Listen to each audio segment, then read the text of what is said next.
vote ಹಾಕ್ಸಿನ ಮಟ್ಟ ಹಾಕ್ಸಿ ಅಂದ್ರೆ ಏನ್ ಕೆಲಸ ಮಾಡ್ಕೊಟ್ಟಾರ ಬಸ್ ಫ್ರೀ ಅಂತಂದು ಒಂದು ಬಿಟ್ಟಾರ ತಿಂಗಳಿಗೆ 2,000 ರೂಪಾಯಿ ಅಂತ ಹಾಕ್ಯಾರ ಅದು ಒಂದೇ ತಿಂಗಳು 2 ತಿಂಗಳು ಬಂದೈತ್ರಿ ಅಷ್ಟೇ ತಿರುಗಿ ನಮ್ಗೆ ರೊಕ್ಕನೂ ಬಂದಿಲ್ರಿ ರೇಷನಿನ ರೊಕ್ಕನೂ ಬರಾಕತ್ತಿಲ್ರಿ ನಮ್ಗೆ 5-10 ಕೆಜಿ ಅಕ್ಕಿ ಕೊಡ್ತಿದ್ರಿ ನಮ್ಮ ಮನೆ ಮಂದಿ ಮಕ್ಕಳು ಮರಿ ಎಲ್ಲರೂ ಜೀವನ ಮಾಡ್ತಿದ್ವಿ 5 ಕೆಜಿ ಅಕ್ಕಿ ಕೊಡಕತ್ತಾರ ಒಟ್ಟು ತುಂಬಕ್ಕಲ್ರಿ 10-12 ಮಂದಿ ಮಕ್ಕಳು ಮರಿ ಮನ್ಯಾಗ ಇದ್ದಾರ್ರಿ ಮಿಕ್ಕಿದ 5 ಕೆಜಿ ದುಡ್ಡು ಕೊಡ್ತಾರಲ್ಲ ಎಲ್ಲಿ ನಮ್ಗೆ ದುಡ್ಡು ಕೊಟ್ಟಿಲ್ರಿ ನಮ್ಗೆ ದುಡ್ಡು ಹಾಕಿಲ್ಲ ಒಂದೇ ತಿಂಗಳನ್ನ ಹಾಕಿದ್ರಿ ಅಷ್ಟೇ ರೀ ತಿರ್ಗಾ ರೊಕ್ಕನೂ ಬಂದಿಲ್ಲ ಅದ ಈಗ ಎಲೆಕ್ಷನ್ ಹತ್ರ ಬಂತು ಎಲ್ಲಾ ಪಕ್ಷದವ್ರು ಬರ್ತಾರೆ ಈಗ ಕಾಂಗ್ರೆಸ್ನವರು ಬರ್ತಾರೆ ಬಿಜೆಪಿ ಅವರು ಬರ್ತಾರೆ ಓಟ್ ಕೊಡ್ರಿ ಅಂತ ಏನ್ ಹೇಳ್ತೀರ ಅವ್ರೀಗ ಬರ್ತಾರ್ರಿ ಅವ್ರ ಪಾಪ ಅವ್ರ ಡ್ಯೂಟಿ ಐತಿ ಅವ್ರು ಬರ್ತಾರ್ರಿ ಪಾಪ ನಾವ್ ಹಾಕಿದ್ರೆ ಅವ್ರು ಸಾವುಕಾರ ಹಾಕಾರ ಅವ್ರ ಹೆಂಡ್ರ ಮಕ್ಕಳು ಸುಖವಾಗಿರ್ತಾರ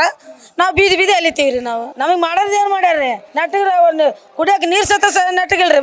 ನಮ್ಮ ಮನ್ಯಾಗ ಹಂಗ್ ಮಾಡ್ಯಾರ್ರಿ ಏನ್ ಮಾಡ್ಯಾರ್ರಿ ಅವ್ರು ಸಾವುಕಾರ ಆಗಕ್ಕ ಅವ್ರು ಎಲ್ಲಾರು ಓಡಾಡ್ತಾರ್ರಿ ಕೈ ಮುಗಿತಾರ ಕಾಲ್ ಮುಗಿತಾರ ಆಗಿನ ಪೂರ್ತಕ ಎಲ್ಲದೂ ಮಾಡ್ತಾರ ಅವ್ರು ಯಾವಾಗ ಅವ್ರು ಗೆದ್ರು ಅವ್ರು ಒಳಗಿದ್ರು ಅವ್ರ ಮನೆ ಭಾಗದಾಗ ಹೋದ್ರೆ ನಾ ಹೆಂಗ್ ನಿಂತು ನಾವು ಮನೆ ಬರ್ಬೇಕ್ರಿ ಒಳಗಿದ್ರೂ ಇಲ್ಲ ಅಂತ ಕಳಿಸ್ತಾರ ಅವ್ರು ಹೊರಗ